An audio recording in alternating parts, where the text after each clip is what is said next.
And there we go. So um, we're up to session two, mystery cults, Sophia, Hellenistic Judaism. I mentioned to some people who got on early that in reviewing the slides for today, I realize I'm covering a lot of ground. So if there are a couple at the end that I can't quite get to, I'll just append them to the beginning of next time. But let's get on with it. In the first week, we talked about the Hellenistic period in general and the fact that its significance to our topic is that Greek thought, which had developed really in the 3-4 generations previous to Alexander, uh, had developed a very rich literature. Suddenly, through his conquest of the East and the survival of that conquest with the uh, four generals who survive him carving up his empire into four, uh, he bequeathed his curriculum, the Greek world, uh, Greek as a language, uh, the art from Greece, the literature from Greece, to the Eastern Mediterranean and Western Asia. And this meant that any new ideas that were generated, religious ideas or any other kind, in that period were going to have a tendency to merge what we were calling syncretism, and and uh, were going to be shared using Greek as the primary language, the core language, uh, to the point that even, as we'll see, even Judaism adopts Greek in its translation of much of the Bible during the Hellenistic period. But this becomes the subtext to all the religious ideas that we'll be developing. One of the occurrences in this period was the translation of uh, traditional religion into what are usually called mystery cults. And they're essentially cults that revolve around the idea of rebirth and personal salvation, which means that they're rooted in what were agricultural fertility cults. So in this slide, I speak of chthonic cults, uh, chthonic meaning of the earth. We talked about chthonic gods in uh, all ancient societies. There were sky gods, there were earth gods. And the fertility gods, often goddesses, usually feminine for birth, were associated with bringing back the harvest. In the new intellectual environment of the classical period, they became associated with the rebirth of the individual or personal salvation. And this movement coincided with the new cosmopolitanism that we've been talking about, so that these cults often became universalized. So although the so-called cult of Eleusis or the Eleusinian mysteries that were Athenian, actually Eleusis, which is outside of Athens, about 30 miles, were Athenian in location, became a cult that had devotees in Rome, in Sicily, in Syria, quite commonly. You see this stele off on the right of Demeter, Triptolemus, and Persephone. A famous copy of which, a Roman copy, is in the Metropolitan Museum. As you walk through the Greek section on the way to the Roman wing, you pass this on the right, and it's just a sensational artifact. But the mythic structure of the Eleusinian mysteries, using them as an example, in this cult, Hades, the king of the underworld, the god of the underworld, abducts Persephone, or Kore, as she's sometimes called, the daughter of Demeter, the harvest goddess of the ancient Greek world. And after a desperate but successful search, Demeter creates a drought to force Zeus, the king of Olympus, to intervene. and Hades agrees to return Persephone for at least part of the year. And her return is marked by the rebirth of the natural world. It is springtime. This was the Homeric hymn. This was the day at the very beginning of bountiful springtime when Persephone returns. The cult ritual was always, as it developed, a secret. You had to be initiated into it. Uh, the word for secret knowledge of this kind is mystery, mysterion. And the initiate, the one who is brought into to see and learn about the mystery, is a mystes or mystai in the plural. And anything connected to that content, that intellectual content, is mystikos. It's mystical. The mystery reenacts the cycle of loss, search, and ascent, and includes following elements. And you would find these in all the cults. There are the so-called legomena, that which was said, certain gnomic utterances, prayers said by the epoptai, the hierophants, the priests. And then there was the sacramental actions, the dromena, that which was done, a sacred reenactment of the story of the myth. Anybody here raised as a Roman Catholic will know that the ritual of the Mass, the same movements are performed, the same things are said, the same music is sung, and often with minimal, in the old Latin Mass, certainly with minimal explanations. Then there's the diknemena, that which was shown. These were the sacred objects that were revealed by the Hierophant to the Mistai at the culmination of the celebration. What in Catholicism was called the holy thing, the sacramentum, was exhibited at that point. In the rite, you followed steps. There was the catharsis or purification of the mistai so that they were worthy of inclusion. And then the gathering of the mistai, called the systasis, there would be a procession so that in the procession you symbolically leave the profane secular world behind to enter the sacred precinct, the temenos, the holy place. And finally, the initiation itself, the telete, in the presence of the god.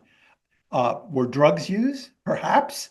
They certainly help with ceremonies around the world of cultic nature. By the way, the parallels to this in the Roman Catholic Mass are just tremendous. The beginning of the Mass, all the teaching elements, the epistles of Paul are read. There's the reading of a gospel. There's a sermon. And this part of the Mass is called the Mass of the catechumens, the students, those who have to study. And at the point that the holy rite, the secret mystery, is to be reenacted, the mystery of the Eucharist, the turning of the bread and wine into the body of the God, and then the consuming of the body of the God. This is in the Eucharist. This is at the point where in the early Roman Mass, as it evolved in the ancient world, the catechumens would have to leave. They hadn't been sufficiently instructed up until that point to partake of the mystery. They could not yet be initiated. They were not yet ready. They were not yet purified. They were not yet prepared. Gnosis, knowledge. On the surface, the initiation could be simply explained in terms of its liturgy. In other words, somebody says, well, what went on? And you could say, well, here are the symbols, here are the actions, here's the language, just like at the Mass. But as is the case with sacraments, the initiate leaves a chaotic world of fate, the tike, the wandering, the loss, and the homelessness of the secular world, and through contact, in this case with the goddess, achieves a presence in the cosmic order. So the initiate is transformed by their knowledge. They stand literally what they called it in the Greek world is ecstasis. They are ecstatic. They stand outside themselves. They stand besides themselves. They stand removed from the normal. They're no longer in the normal place. The Mistai now have received a higher knowledge, a gnosis that must never be frivolously revealed. There's a tablet on the right that depicts Bacchus, as he would be known in the Roman world, leading a procession of the initiates into the mysteries, receiving this group are Demeter and Persephone. And indeed, Dionysus is going to be uh, also, his cult is going to be weaved in with the Eleusinian mystery. The Dionysian cult, or Bacchus, the god of wine and fertility, his mysteries were performed at various religious festivals. The Dionysia, they uh, featured hymns called dithyrambs, from which it's the dithyrambs that were going to be the basis for the evolution of Greek tragedy. They were like chanted hymns that became stories of the god, and then those stories would become reenacted with actors, not just in song, and wearing masks to depict the gods, and then human figures entered in the evolution of tragedy, of drama. But these festivals, songs were sung, processions called pompe, pomp and circumstance, the procession at the moment, in which phalluses, because he is Bacchus, were carried, and which because the phallus is symbolic of the ecstasis or the ecstasy that was going to be achieved.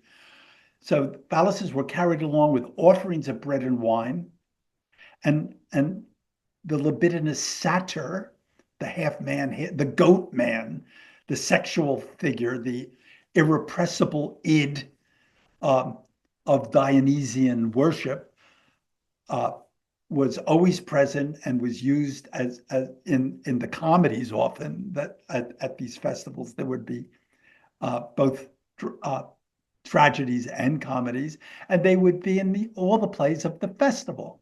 And you can see they're always shown in the iconography, as you see on the right, the middle picture of Maenad and Satyrs. They're always shown with erections. If you're going to have a phallus, show it with an erection.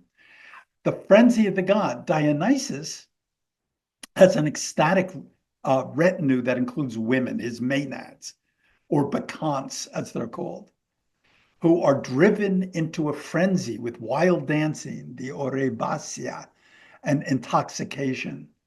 Again, wine, drugs, who knows what was being used. In the rituals, and the Greek word for ritual is orgia.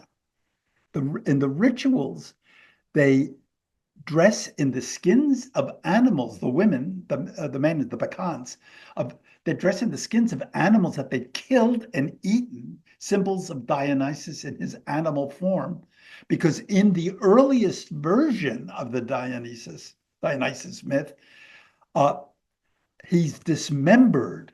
His body is ripped apart and eaten by the Titans. That's part of the cosmogony of the world in Greek myth. While under the god's inspiration, the Bacchantes were believed to possess occult powers and preternatural strength. And so this little quote that I have here from Euripides the Bacchae, one of the great plays of Euripides. Euripides is, with the possible exception of William Shakespeare, the greatest tragedian there is. Blessed, blessed are those who know the mysteries of the God. Blessed is he who hallows his life in the worship of the God. He whom the spirit of the God possesses, who is one with those who belong to the holy body of the God. So Dionysus was Lysios, a liberator, a redeemer who delivers his devotees from the ordinary and the pedestrian through an ecstatically revealed world grounded in the fundamental forces of nature. So we're getting very close to salvation religion in the evolution of these cults. Now, at this time, uh, most of these cults, because they were chthonic, were dedicated to uh, mother goddesses. The whole tradition is feminine, and the association of salvation with femininity. It's interesting that in Christianity, in Orthodox and in Catholic Christianity, the father figures of the Old Testament uh, suddenly have the Mary cult introduced to the male principle as this powerful element, this person who is particularly well placed to intercede for us, the children. And so we have pietas everywhere, mothers and children everywhere. Look at the second picture from the left in the bottom of this slide. It's Isis and her son Horus, and it's a pieta. It's Madonna and child already. Anyhow, the trend towards mystery cults and the attendant preoccupation with rebirth, resurrection, and individual salvation resulted in the promotion of mother gods. So the cults of Egyptian Isis, Syrian Atargatis, Canaanite and Mesopotamian Astarte or Ishtar, the Phrygian, in English often say Cybele, but Cybele, as they would have been called, she would have been called in the Greek world, were transformed in the Hellenistic period into beneficent mothers.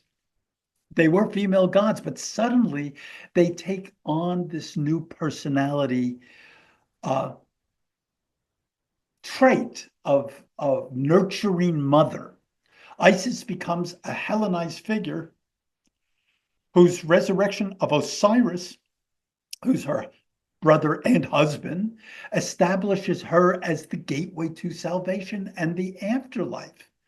Isis and her child, the god Horus, suggest parallels to Christian Mariology, as I just said. The cult of Isis is all over the Mediterranean, not just in Egypt, but by the time we get to the 2nd century BC.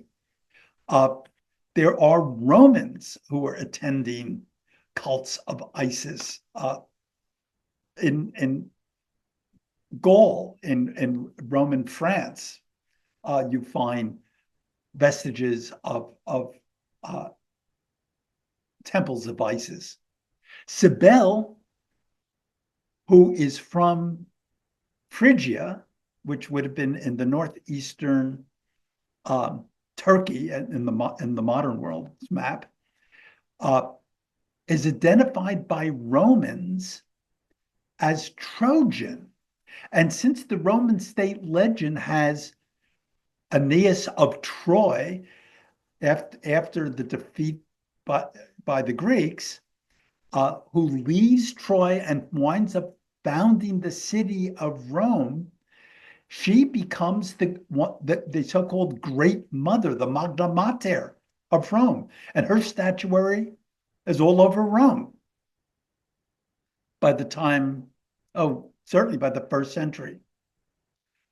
Bacchanalia, which I mentioned because of what I want to create. I talked about syncretism and the merging of elements of different religions, but what I really want to make clear is how this also involved importation of cults from foreign places to domestic places, Bacchanalia being an example. So the cult of Dionysus was introduced to Rome in the 2nd century before the Common Era and became such a source of scandal, because Bacchanalias are Bacchanalias, that the Senate passed a law in 186 BC, the Senatus Consultum de Bacchanalibus, by which Bacchanalia were prohibited throughout Italy, except in certain limited circumstances. The Roman government was very conservative in style. And when all of these Greek and Near Eastern ecstatic cults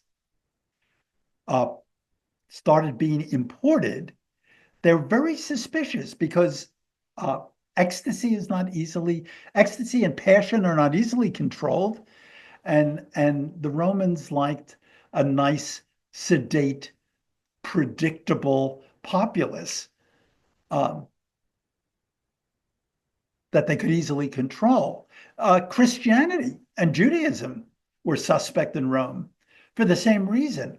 People believed that people would go to their deaths rather than renounce this God of salvation. And that scared uh, Romans who mattered. So here's a quote from Livy, the great first century BC historian of earlier Rome. Pleasures of wine and feast were added to the ritual. So now we're not only doing the cult, but we're having a party so that the minds of many might be enticed. When the wine had set fire to their souls, that wine tends to do that, both the night and the mingling of men and women, had destroyed every sense of shame from the majority. First, the corruptions of every kind had begun to happen, since each one was having a pleasure for himself, which suited his nature of prone lust. And this Roman sarcophagus, which is from the Common Era, it's from a later period, but you see this exquisite depiction of an orgy with satyr-like figures and with people doing God knows what. Well, I don't know why someone decided to put this on their coffin, but oh, those Romans.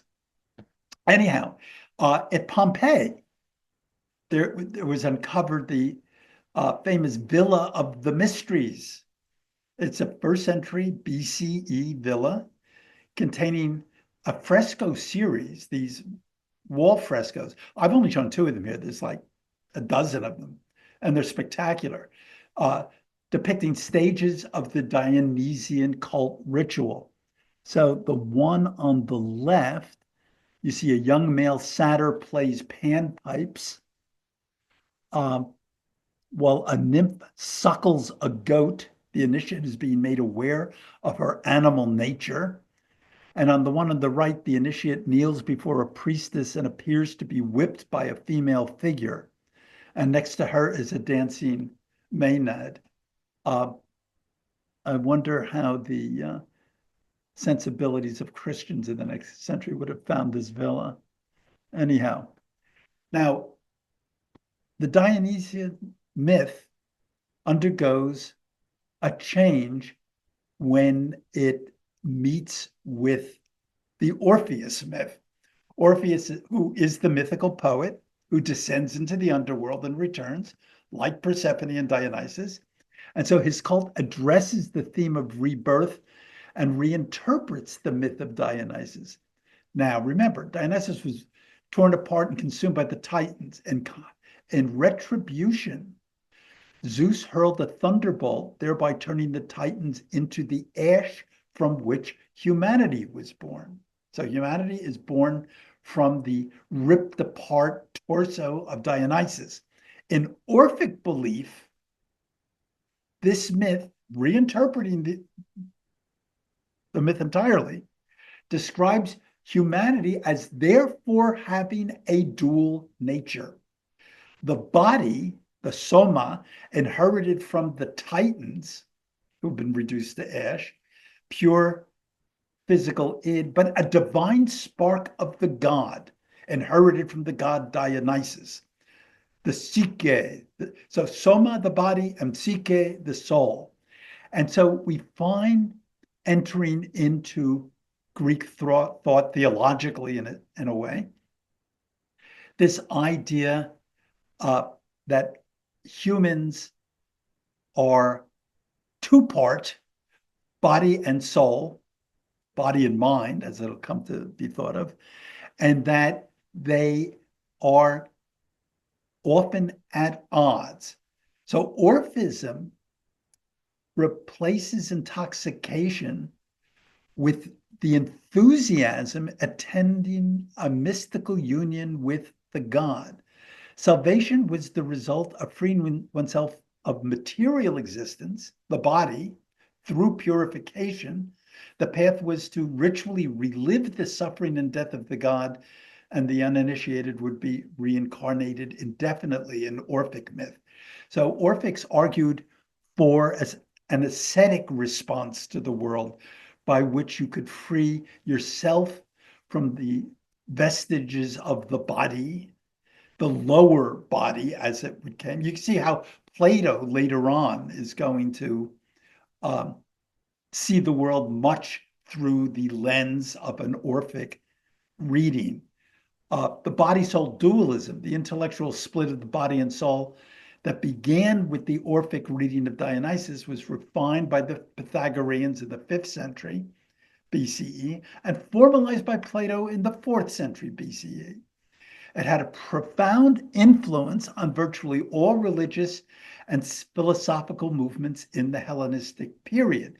So you're going to get this body-mind dualism accentuated in every expression of religious impulse.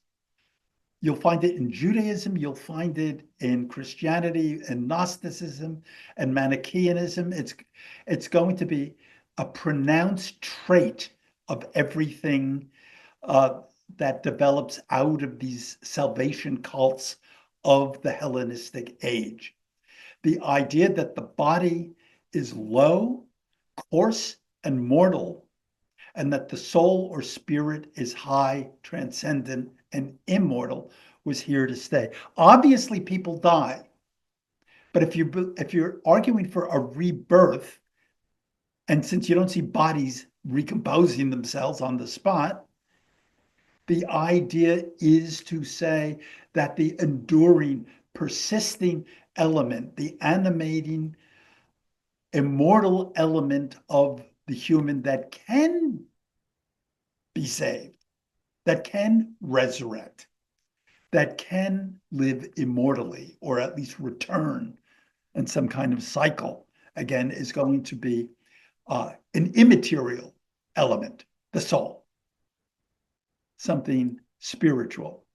And of course, Plato's theory, I'm not going to spend much time because we've talked about this a lot in other courses, and we'll talk about it more in this course too. Plato's dualism, implicit in his theory of knowledge, that there's a realm of ideas or forms, and that they are above sensory experience in a hierarchy. If you will, he creates this paradigm that will infect religious thinking and philosophical thinking for the next 2,000 years, that there is a higher realm and a lower realm. Objects in the physical world imperfectly copy these higher and purer abstract ideas. And there's a little diagram model that is actually taken from, I believe it's in book 5 of the Republic, where he describes it's his description of the so-called line. Knowledge is higher in the world of intelligibility. And he always uses in other dialogues simple things like number, or abstractions like horse or dog, saying, you understand the idea dog. There are thousands of physical dogs. None of those is the idea dog, but you know that they are dogs because they, in some mysterious way, they participate in the idea. They somehow have some shared structure of the idea in them. And philosophy, ever since this moment, struggles to factor the relationship between ideas and things, between language as a shorthand for the external world and the reality of particular things out in the world. What is the relationship? And this still goes on with modern language analysis and linguistics. What is the relationship? But at the bottom, Plato is arguing that since we we can know, our soul or mind can know these forms, these grand abstractions. And since we don't see them in the physical world, we must, as he puts it, recollect them from before birth. Um, so it's like Chomskyan linguistics, the idea that we're hardwired somehow to have built-in universals, built-in general ideas that as we are born into the world and learn language, we somehow um, remember. Chomsky's followers are always quick to point out that if you had to learn language completely as trial and error, you would not, at the age of 1.5 or 2, have the speaking ability that toddlers do have. And that therefore there's something in the idea of its having been hardwired. Now, one other idea of Plato's that's going to infect the thought of the period is the idea of the good. Remember the cave allegory, and that there's the sunlight outside the cave. If you look at that little model, uh, Plato has us as people locked in a cave facing a wall and not being able to turn around. And we see shadows on the walls. And these shadows, these flickering shadows that change shape, are cast by these things that march along the wall. He calls these the forms. And that which causes all this to happen is sunlight passing through from the mouth of the cave. And he says, the light is the ultimate source, is the good, that which is beyond the forms, higher than the forms, more important than the forms. Therefore, say what provides the truth to the things known and gives power to the one who knows is the idea of the good. And as the cause of the knowledge and truth, you can understand it to be a thing known, but as fair as these two are, knowledge and truth, if you believe that it is something different from them and still fairer than they, your belief will be right. So Plato enters the world of mystical knowledge beyond knowledge, beyond palpable knowledge. Anyhow, the Magna Mater, back to our various cults. And the reason I want to mention her cult is because, again, it's based on mystery and it leads to such wonderful social behavior, as we will say. She's a Phrygian fertility and nature goddess. She's always represented with animals, often flanked by lions. She's both a protector and healer, capable of granting long life and even immortality. When assimilated into Rome around 200 BCE, as a Trojan ancestor, she had great appeal among the common citizens. Now, Cybele is associated with a young mortal lover, Attis, who falls in love with another mortal, sending Cybele into a jealous frenzy in the myth. In a fit of insanity, the fearful Attis castrates himself and dies. The remorseful Cybele appeals to Zeus to make him a god.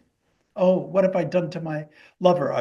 I've so disheartened him that he castrated himself and died.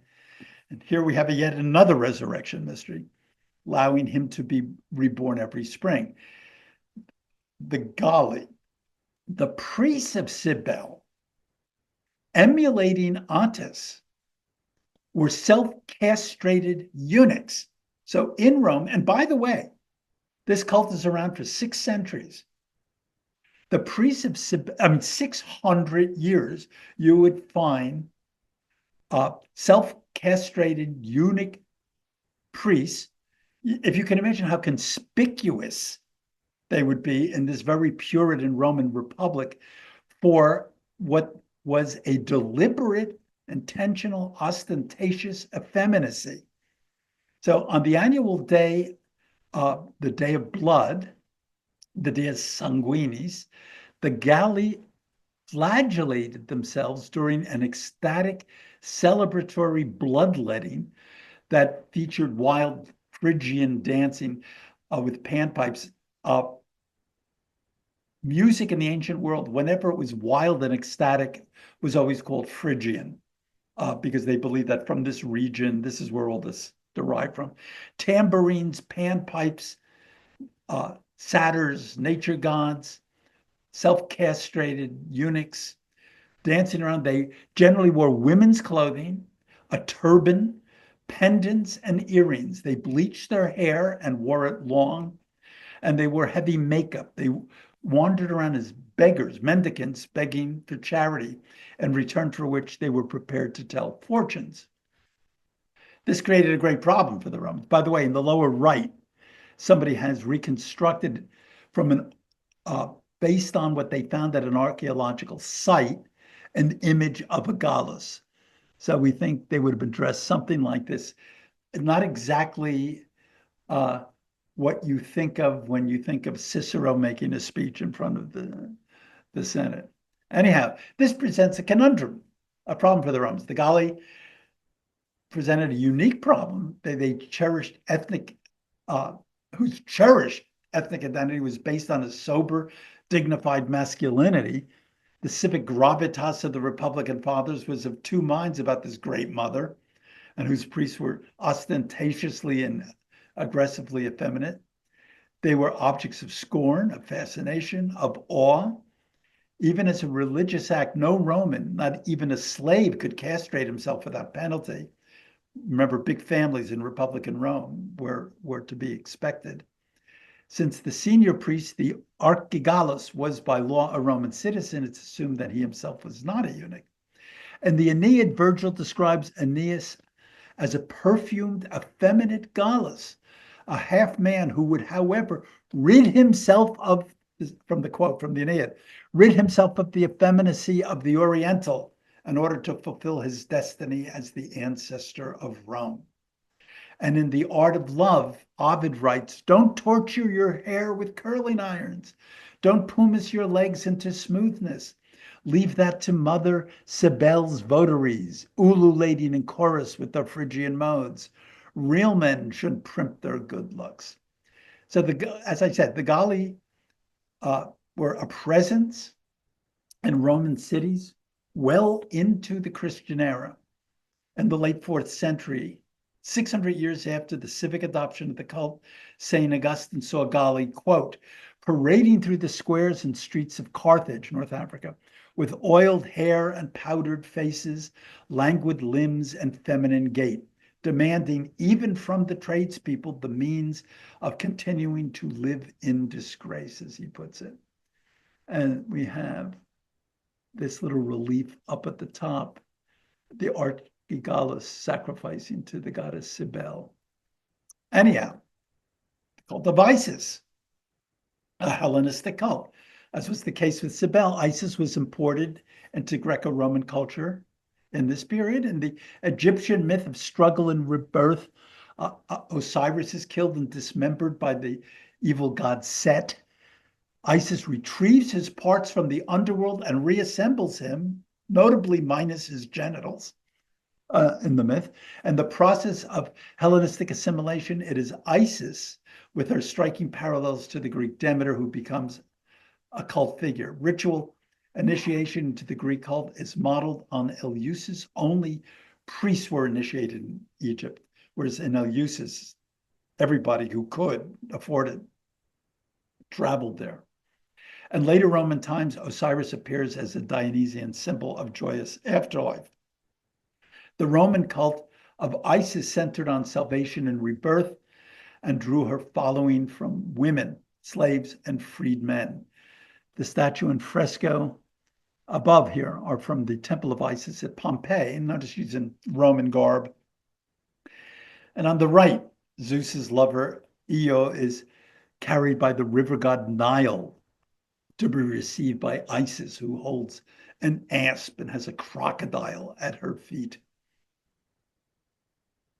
Harpocrates, her son Horace, stands behind her. The priest in the background holds a ritual rattle and a herald's wand. So we have these cult figurations everywhere. Now, the tradition of Sophia, which is going to play a role in the more formal religious elements of this world, it's a Greek word for wisdom. There were other words for knowledge and wisdom, but Sophia is the one that Plato uses for the highest form of intellectual pursuit, which he calls philosophia. And so Sophia becomes the if you will, the new word for wisdom. And she is often hypostasized. She's anthropomorphized. The idea is anthropomorphized as a goddess. With the growth, elaboration, and popularization of all these feminine mystery cults, Sophia became this goddess in the pagan world. And given syncretism, the fact that you get these depictions of Isis on the statue on the right, the Sophia Kelsu in Ephesus is a pagan version, but in this left picture, Christ is personified as the holy wisdom, a winged angel, and this is from the great cathedral, the Hagia Sophia, the holy wisdom, a personification of wisdom as one of the aspects of Christ. So the syncretism, the cultural influence of Hellenistic mystery religion was such that Sophia becomes an aspect of certain Jewish, Christian, and Gnostic traditions. And Orthodox Christianity has these depictions of the Hagia Sophia everywhere, just everywhere. Now, to move on to Hellenistic Judaism, I'm going to spend a couple slides just talking about some of the early developments of Judaism in general, but to really bring us to an opportunity to focus on elements that it took from all these Hellenistic sensibilities that they were surrounded by, especially because a very large Jewish population is going to be living outside of Palestine in places like Egypt, places like Alexandria, the intellectual capital of the Greek world at this point. It was named after Alexander in northern Egypt. Anyhow, Jewish factions that developed during the Second Temple period. The First Temple is destroyed. The Jews are carried off to Babylon, 516 before the Common Era. And the temple, that new temple will last, it will persist until 70 CE, Common Era, when the Emperor Vespasian has it destroyed after a Jewish political uprising. So during this period, and in the course on Christianity, I think I spent more time with this, Judaism was very diverse and flexible. It could take many different forms. So you basically had three castes, if you will, or schools. The Sadducees, a priestly caste who accepted the authority of the Torah, the first 5 books, the Pentateuch, as it's called, but rejected later scriptures and the oral Talmudic tradition. They weren't buying it. They represented the cosmopolitan Hellenized elements in the Jewish world, rejecting a lot of the what will become the rabbinic tradition later on. The Pharisees, the heartland of the later rabbinic tradition, a class of scribes and teachers who become the keepers of the growing oral tradition, Their name comes from a word that means separated, to signify their desire to remain apart from Hellenistic culture. This becomes a real test. It's like, are you going to secularize? Um, it's think of Jews in Europe in the 19th century.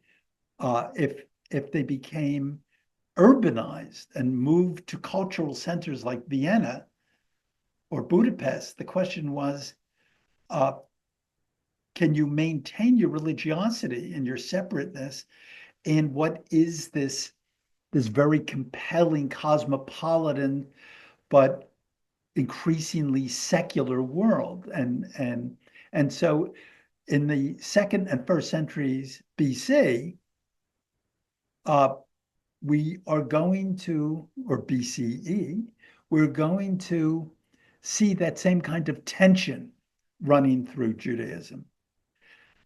Third group, the Essenes, was a group who adopted ascetic practice in communal life, much like Christian monastic communities. They practiced poverty, voluntary poverty, purification by immersion, baptism, and celibacy, which was a characteristic of some of the temple priests, the Zadokite priests. Much of Essene practice was essentially secret and reserved for purified initiates, mistai. Those who achieved higher knowledge, the elect, were called the sons of light. And we're going to see how some of them probably became enamored of Gnostic and Christian ideas in the first century. The Septuagint. Few Jews in this period could read Hebrew. Basically, they were Aramaic speaking, a Semitic language, but Hebrew was an older literary language at that point. And the commonly used languages in that part of the world after Alexander, we're in the Hellenized world, were Koine Greek, which is a word for common Greek, Demotic Greek, Koine, and Aramaic. So if you were a Jew living in the areas of modern Israel or Syria or Jordan, you could, depending on how educated you were, your languages were probably Aramaic and Koine Greek. If you were living in Egypt, you would probably add Coptic, ancient Coptic to the mix. In the 3rd century BCE, the Hellenized Jewish community of Alexandria, which was an elite, like this is Vienna in 1875, the Hellenized Jewish community of Alexandria translated the Torah, the first 5 books of the Hebrew Bible, or Pentateuch, 5 books, into Koine, and then over the next century, the rest of the corpus was translated. The Septuagint is said to have had 70 translators. That's why it's called the 70. And there are deviations from the accepted Hebrew version, which is called the Masoretic text. By the way, as far as extant physical copies go, the oldest copies of the Jewish Testament that we have in existence are Septuagint Greek versions, which are much older than the oldest manuscript versions of the Masoretic text that we have our hands on, that have physically survived. But since this is the Hellenistic period, and since these are Hellenized Jews doing the translation, there are inclusions of the so-called apocryphal books that were not, which apocrypha are hidden, secret books. It means not just books that weren't accepted, it means books that were hidden with the intimation that they contain secret knowledge, with the intimation that there was something special about them. Because of this, later on, a couple of centuries later on, by the 3rd century in the Common Era, rabbinic communities started rejecting the Septuagint because of the inclusion of these other books. But it was commonly used by Hellenized Jews in this period, and as well as, particularly in the first century, by Christians, which will have an impact, as we'll say. Now,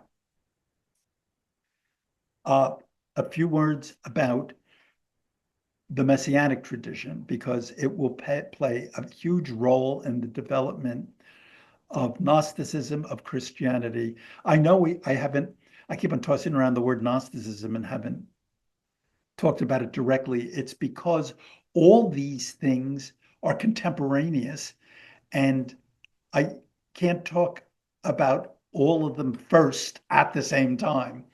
So it just has to wait its turn. During the Hellenistic period, though, the idea of the Melech Mashiach, King Messiah, an anointed Savior King in the mold of David and Solomon, came to dominate Jewish thought.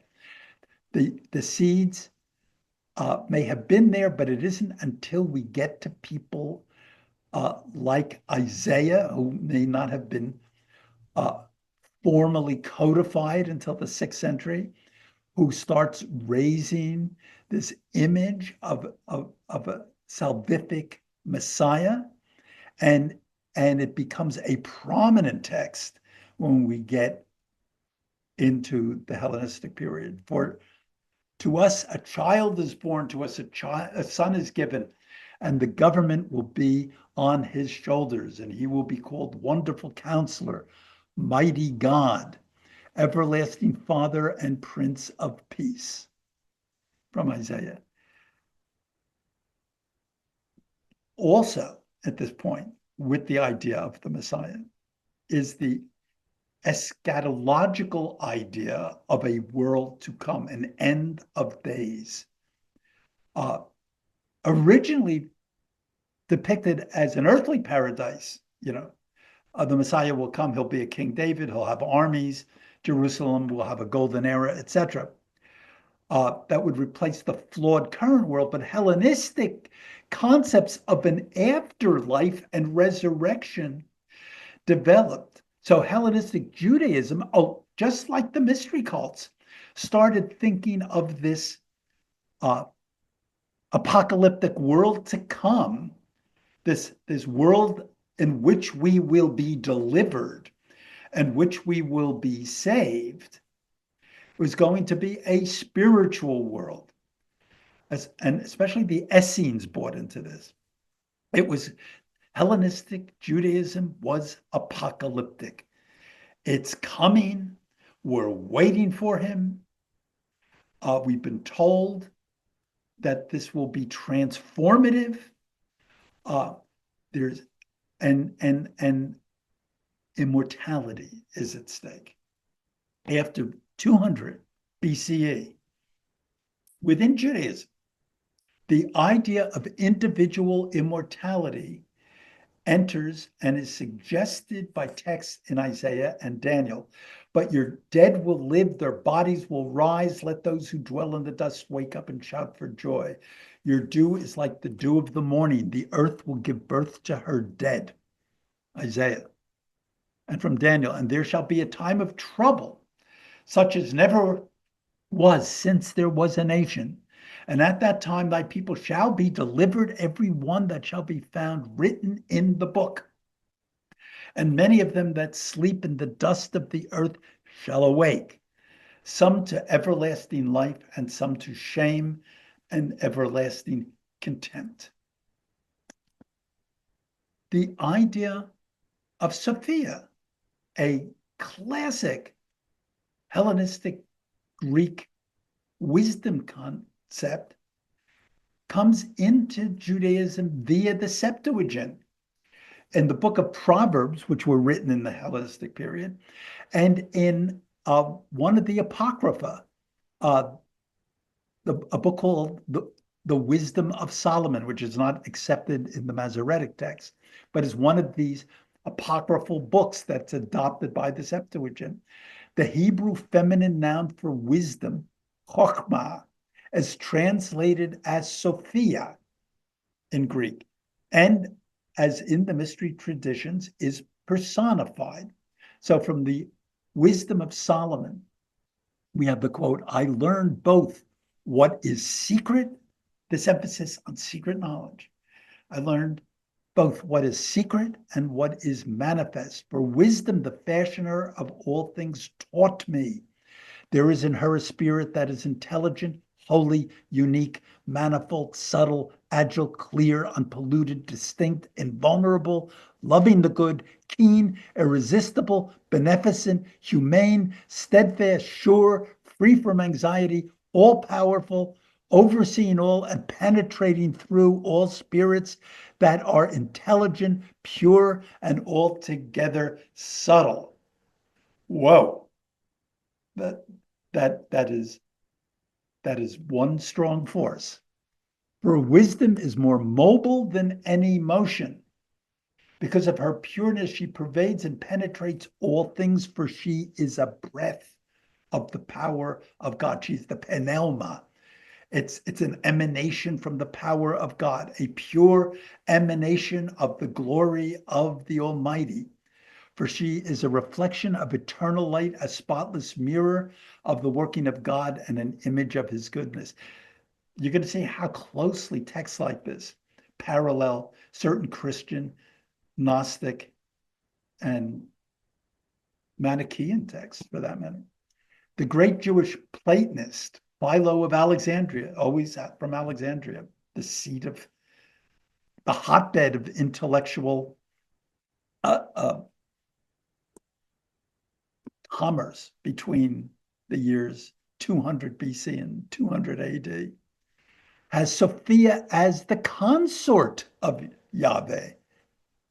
Moses is the child of holy, pure parents, God being his father, who is also the father of all things, and wisdom being his mother. So Moses is his father is God, and his mother is wisdom, Sophia, by means of whom the universe arrived at creation. So I've used this word emanation. So it's time to do one of these foreshadowings of something that we'll talk a lot about along the way. And seeking to replace earlier creation stories with more sophisticated philosophical explanations, the Hellenists developed the idea of emanation, the coming out from something. Sophia was not merely a metaphor, but rather an aspect of God's nature that emanated from the divine creator. So at the simplest level, creation stories are either biological, two gods spawn another god, or one god spawns another god, depending on how they do it, or they're cosmological, something is created like mechanically out of something else. But we're going to see in this world, the first principle is going to be so subtle, it doesn't have internal consciousness of its own. It just emanates. Things that come from it are instantiated in the reality that we're surrounded by. A concept we'll come up against many times. Now, I mentioned the Hasmonean dynasty here. These are the Maccabees who revolt against the Greek Seleucid kingdom. That revolt is against Hellenizing Jews. It's a revolt, it's a conservative revolt saying, hey, they're wearing their MAGA hats. It's the Jews wearing their MAGA hats here, led to the establishment of a Judean state, which incorporated several neighboring regions, including Samaria, Galilee, and Idumea. The prototype for Israel functioned as an autonomous kingdom for a half century between 110 and 63 BCE as the Seleucid Empire collapsed from the pressure of Parthia on the east and Rome on the west. Now, of course, this is going to get overwhelmed by Roman expansion later on. So it cannot endure. In 63 BCE, the Imperator Pompeius Magnus, Pompey the Great, the rival of Julius Caesar, made the Hasmonean state a client of Rome. And 37 BC, the Idumean Herod the Great was designated king of the Jews by the Roman Senate, and the Herodian dynasty was born. So I mention this to emphasize the tension within Judaism between traditional Judaism and these Hellenistic innovations, as they would have seen them, developing in the period, which are imported from Greek philosophy, from Greek religion, from Asian religion. It's being imported into the Greek world, into the Hellenistic world, and there's going to be resistance to that. But there are archaeological remnants all over the place of Hellenistic that show Hellenistic influences within Judaism. So there's this famous archaeological site that would be sort of in modern Turkey. I think I have it on a map somewhere. Take a look. The Dura Europa synagogue built in the 3rd century Common Era in the Great Diaspora. This synagogue displays the influence of Hellenistic and Roman iconography in its wall paintings and ceiling tiles. There's some inscriptions in Aramaic and Hebrew, but most of what's written on these walls is in Greek. And you'll find things like, you'll see a better picture of this of these first couple things on the next slide. There's David dressed up, Phrygian cap.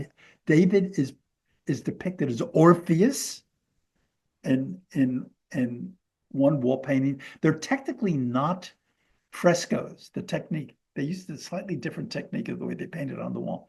There's Aaron dressed as a Persian. This is his name, Aaron.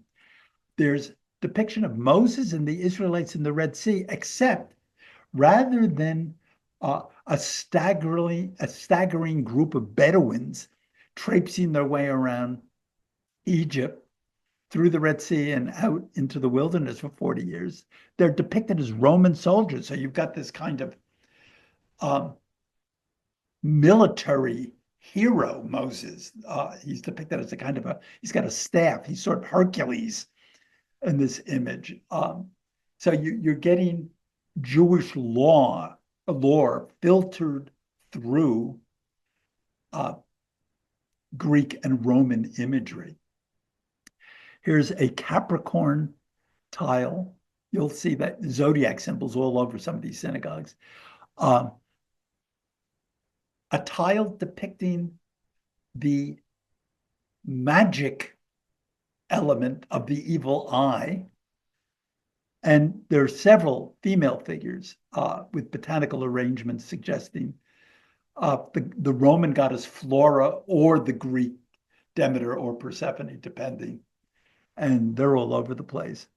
And then a closer look at one of the great wall paintings, because you can, I mean, although it's a biblical scene, the architecture, the dress, the imagery is all Hellenistic.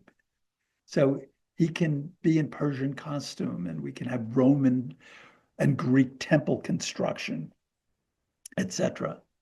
So it's all being filtered through that world. And here we have from the Beth Alpha Synagogue, which is from the Common Era, but it was the best depiction I could find of a zodiac using the Ptolemaic heavens depictions that were used in the macrocosm, microcosm astrological development to indicate the forces of the cosmos that affect the human individual and human destiny.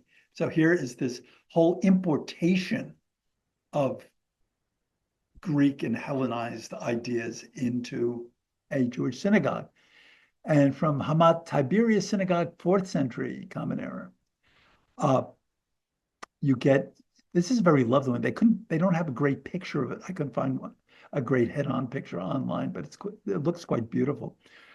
Uh, Depictions of the sun and the zodiac all over synagogues. Flavius Josephus, the Hellenized Jewish historian whom we noted before, commented one would prefer to read in them the months or the constellations of like number, which the Greeks called the circle of the zodiac.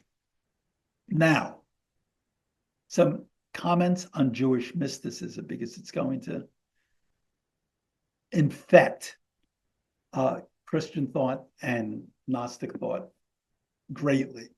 The Essenes, according to both Philo and Josephus, they're an ascetic group. They're devoted to religious piety, celibacy, communal property, as I said before, and ritual baptism or purification by immersion. The communities have been likened to early Christian monasteries with lives dedicated to benevolent work, self-discipline, and study. As with monks, new initiates swore a vow to lead pure lives and to preserve the books of the Essenes. And interestingly, the names of the angels which they were never to reveal to Gentiles. I mention this because it's going to come up again in quite a different locus. Their theology included belief in the immortality of the soul and which was released at death. The Dead Sea Scrolls from the caves at Qumran, and here's a photo of the little one of the caves, cave 4 at Qumran. You can imagine, I don't know how anybody had found this stuff. I mean, just this hole in the rock. Much of what we know of the Essenes is attributable to scrolls that were discovered there between 1947 and 1955. These have led scholars to believe that the Essenes may derive from a Zadokite high priest, the Sadducee, who is referred to as the teacher of righteousness, a figure who seems to be a prototype of Jesus. Both figures speak of a new covenant. Both preach a gospel of peace and benevolence. Both are regarded as saviors, and both are put to death by reactionary factions. It is strongly suspected that John the Baptist was an Essene, and Jesus may well have been influenced by them. There is in one of the Gospels, or maybe in more than one of the Gospels, there is an episode in which Jesus is responding to some critic, whether it's a Pharisee or not, I'm not sure. I'm trying to remember the exact placement of it. But he says, hey, you criticized John the Baptist for neither eating nor drinking, and you criticize me for eating and drinking. What's it going to be? With the suggestion that John the Baptist was an observant Essene who was leading a strictly ascetic life, and that Christ wasn't leading this strictly ascetic life. About 40% of the scrolls in Qumran are canonical Hebrew scriptures. Another 30%, some of those which may have been also there in Aramaic form. Another 30% are apocryphal texts from the Septuagint. So some of the books that were not accepted ultimately and are not in the Masoretic text were accepted by the Essenes. They about 30% of these documents were of these Greek apocryphal texts, and the remainder are Essene texts, their own texts that are not biblical, that were written in Aramaic. Aramaic is linked to other regional languages like Syriac, which would have been spoken right into the Islamic period going towards Persia through Iraq and Iran. And so something we'll mention later on. The Essenes were clearly outside of what would come to be mainstream Jewish practice. One ancient source, a Christian source writing centuries later, Epiphanius of Salamis, describes an Essene sect the Nazareans or Nazarenes, as acknowledging that Moses had received laws, but not the ones usually associated with Jewish ritual. Quote, they claim that these books are fictions and that none of these customs were instituted by the fathers. Interestingly enough, I have this gloss here on what I call the Hellenistic stew. The Essenes flourished in the period for 2 centuries, from the first century BCE through the first century CE, when mystery religions, Judaism, Christianity, Gnosticism, Platonism were all in various states of overlapping influence and formation. The development of orthodox positions and the suppression of the scores of sectarian offshoots were centuries in the future. It is impossible to consider one belief system in an intellectual silo, and this is notably true of this period of Judaism. So you just can't look at modern Judaism or what comes to be accepted as Orthodox Judaism or any form of Orthodox Christianity, any simple theology about, for instance, within Christianity, of the nature of Christ or the nature of the Trinity, and say, here is the true line of accepted orthodoxy passing through this period, and these other elements fading away. It wasn't that. It was one big stew, what my mother and grandmother would have called the jambota, a big throw everything in the pot. Nobody knew within Christianity or Judaism what was going to win. If I'm presenting this as and creating the impression that there are 2 or 3 or 4 flavors of one of these traditions, that's only because we don't have the time or opportunity to examine the myriad flavors. This is still the ancient world. Every 30 miles, you had heterodox belief systems cropping up. Every place that there was an intellectual center of some kind. If you were to read a book on the achievement of an orthodox position about the nature of the Christian Trinity, the 3 persons in one God, a close reading would show you that there were maybe 200 contesting varieties and flavors, so that you would have trouble if you were embedded in that culture at the time of having anything like a roadmap to what was going to successfully pass through. These were all truly believing folks. These were all people who were making their way to their own theories of salvation and their own theories of what is reality and what is truth. And it was in a sea, this ever-changing, morphing soup being stirred. And this took place for centuries. We're talking centuries. Now that we're having a constitutional crisis, people are talking about a 250-year period. This is 6 or 7 centuries of intellectual movement and counter movement and mixing and counter mixing. We're going to have people who are adopting elements from Judaism and elements from Manichaeanism and elements of Christianity and forming new entities and new heresies of one kind or another. We'll see a lot more of that next week as we start taking a look at the next couple of weeks, actually. Anyhow, Essenes and the Gnostics. The Essene scrolls describe an apocalyptic dualism. a contest between the sons of light and the sons of darkness. The ultimate reality is predestined and revealed through the teacher. This is for the man who would bring another to the inner vision. It's always about inner visions, so that he may understand and teach to all the children of light the real nature of man. All that is and ever was comes from a God of knowledge. Before things came into existence, he determined the plan of them. It's predeterminism.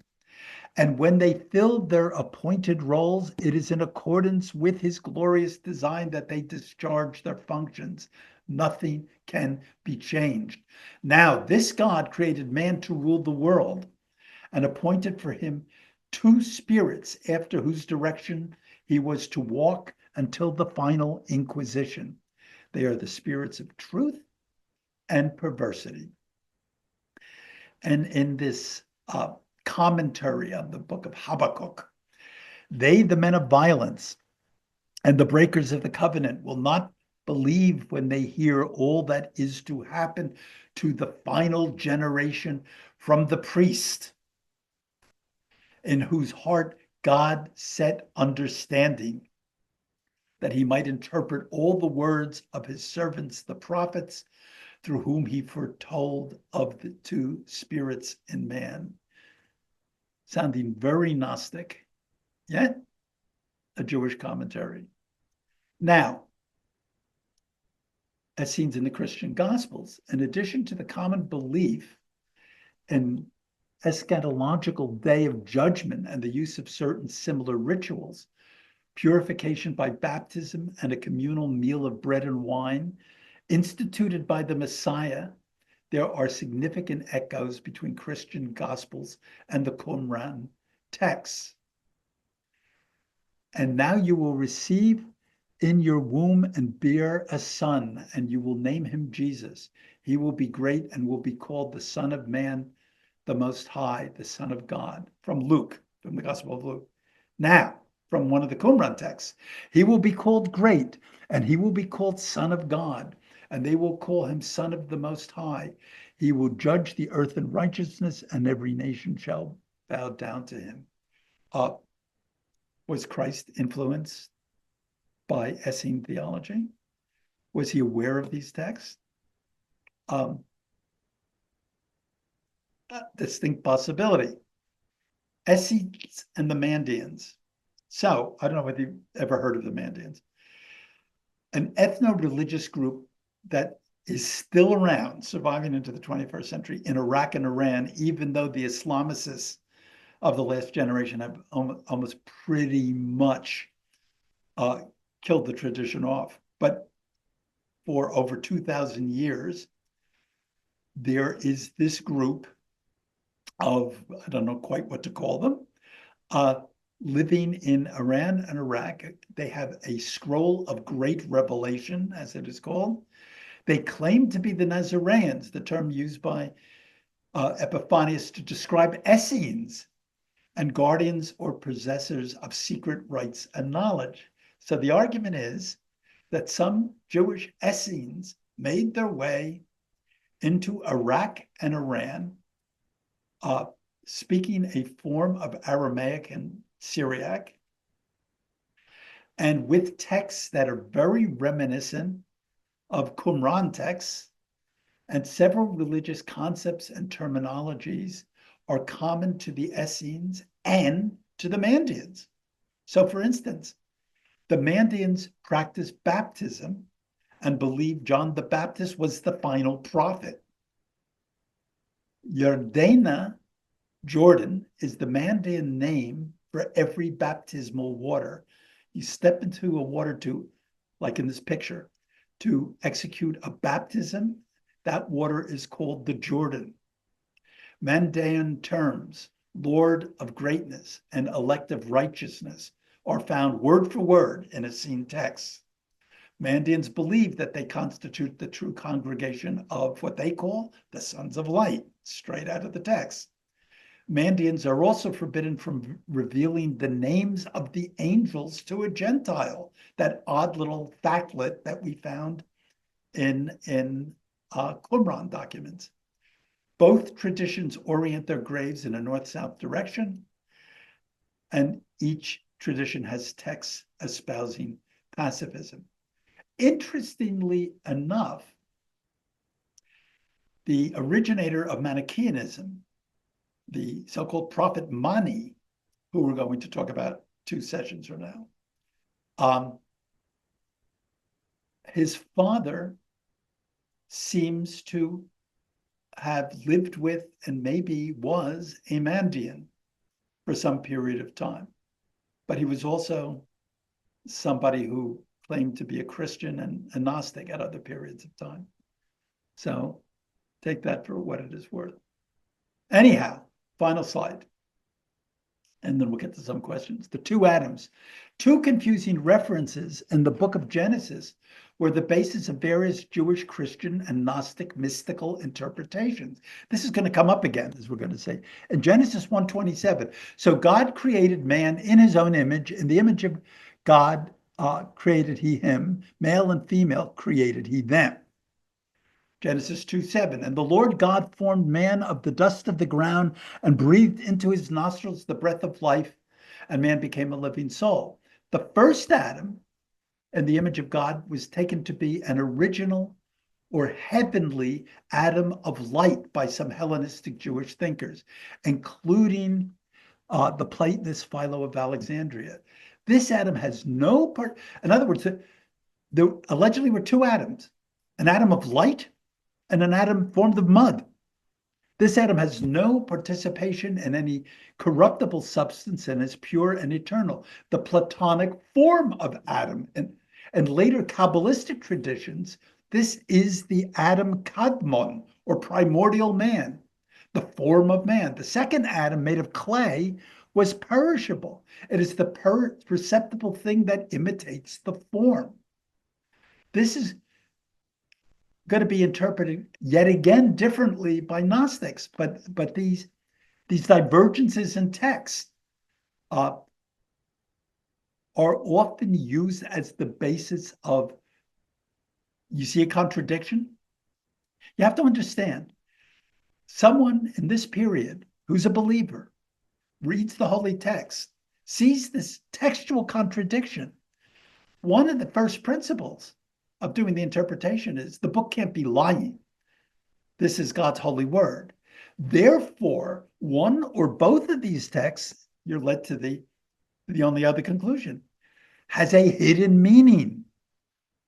Let us interpret the hidden meaning. So mystical interpretations are always coming out of these anomalies, these text anomalies that you find in older scriptures. The book of Enoch, a non-canonical book found in the Dead Sea Scrolls, draws a parallel to another verse, Genesis 3:21. Also for Adam and his wife, the Lord made tunics of skin and clothed them. And Enoch, just at the end of time, shall have been clothed with garments of glory, of light. So in the Messianic traditions of the period, the Adam of light is seen as pre-existing the whole of creation. Before there was the creation of the atom of mud, the atom of light existed. Parallels were drawn from this first Adam to the anticipated Messiah, and then to the logos of Christian, Gnostic, and Kabbalistic thought. There must be a hidden meaning here. And Hellenism is completely about this. Anyhow, end of slides. Let's see if I can, for a second here. I'm going to stop the share. And I'm going to remove the pin so we can see ourselves.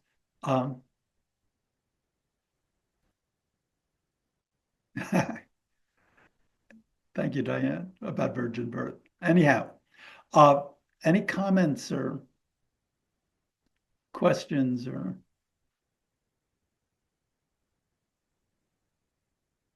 Yeah, I just find it fascinating, Lou, because after 16 years of Catholic school, 4 years of Catholic theology in college, never heard 3/4 of this stuff. Really. It is They different. just did not teach that. It is different. Yep. Anyhow, Can I ask a question, Lou? please. So you talk about, the agrarian, rebirth, religions, and but how does like good and evil? How does like Zoroastrianism fold into any of that? Do you think there's any connection with that goes back even further? This is a good question that I'll come closer to addressing in a couple of sessions. Okay, fine. When we talk about Manichaeanism, because one of the people. Yeah. Stay tuned for coming attractions. Okay. Thank you very much, Lou. Very much enjoying it. Okay, thank you. So with that, no other questions. What I'm going to do is I will stop the. Oh, also, Lou, I have to say, and maybe others agree with me, I really appreciate your consideration in sending like the presentation materials later, because I have to admit, I have to read things a few times. I don't know about the rest of you, but I can't get it from just one discussion talk. So I really appreciate you taking the time to compile your notes and your material and then share it with us. So doing this remotely is more work for me because I have to create a more detailed presentation since there's no presence in the room and less physical interaction and conversation. And so thanks for saying that, because I just wanted to say it out loud. Takes a lot of work to put those together. Yeah, I can see that. That's not, but we appreciate it. Thank Yes, you. I do too. Thank you. Okay, folks. Okay, thank you, Lou. It was great. Okay, Harold. Thank you Thanks, Lou. so See you much. next week. Bye-bye. See you next week.